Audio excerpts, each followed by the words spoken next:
And welcome, my name is mrcubey. Today I'm going to show you how to make a security keycard activated door. A quick thank you once again to Mr. Clodham for this amazing design. He'll be working with us today for this tutorial. Here's what you'll need to get started, so pause the video now if you need to. We'll be using blocks of iron to make our walls and flooring, but of course feel free to substitute them for whichever blocks you wish.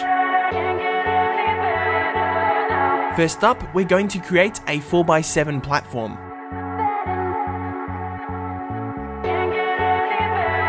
Next, on the side of our platform, make a wall 3 blocks high and 7 blocks wide. In the middle of your platform, make a frame for your door, like so. On the right side of the door frame in the center of the wall, make a hole followed by a button adjacent on the right. Inside the hole, place a dropper facing outwards behind the wall. On the left side of the door frame, place a button in the center of the wall. Place an iron door inside your door frame. Hold down shift to place a hopper funneling into the dropper on the other side of the wall. Now we're going to set up the trail for our redstone. Follow what I do here on screen with the wall.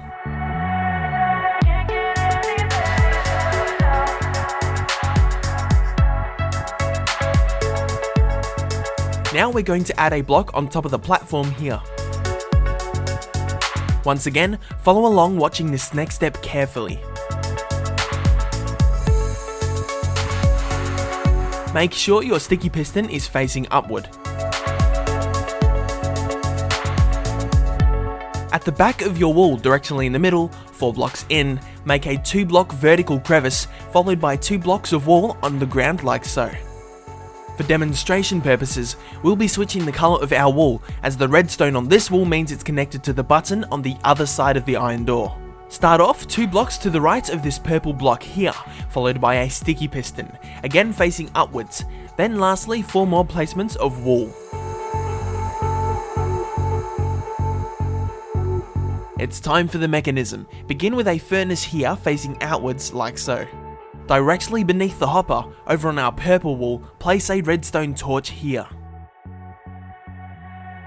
Now watch carefully where we place these 2 comparators, ensuring you're facing them the same way we have, both pointing inwards as displayed. The comparator in front of the hopper needs to be flicked on. Next, follow where Mr. Clodham places the redstone dust.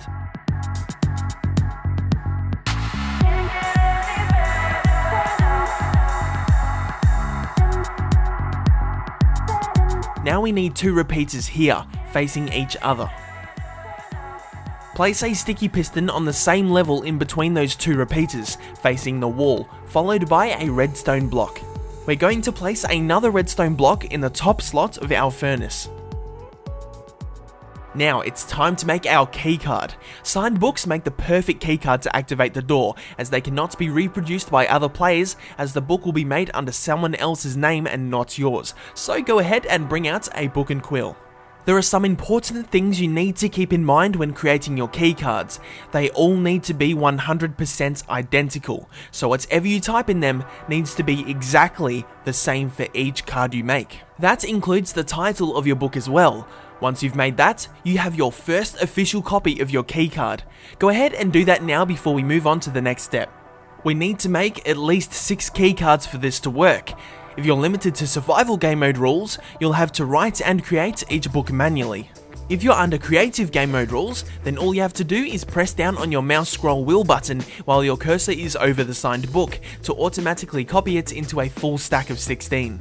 Once you've created an amount of keycards that you're happy with, you need to place 5 single copies in each of the 5 slots inside your hopper.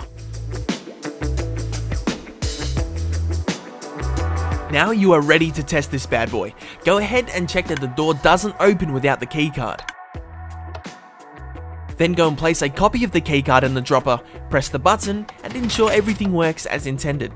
If you wish to operate the door on the other side, you have the button waiting at your disposal, and now it's all up to you to create and polish your new security rooms, designing them however you like. You can use this design in many ways, like protecting a vault full of your valued items and loot, and the best part about it is, you can select the people who you choose to give access to the room by giving them your unique keycard. So go nuts with your new security door, and please let me know what you've done with it in the comment section. I'd love to know. If you enjoyed this tutorial, I'd be dearly humbled if you could take the time to give it a rating. I'd be very grateful for the support.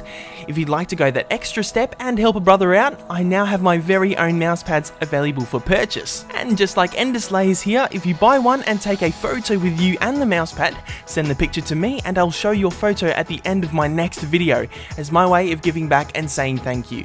And the link will be in the description for all that. But until next time, bye! Gotta make it fast, right? Next to this black fire, it's just you and I now.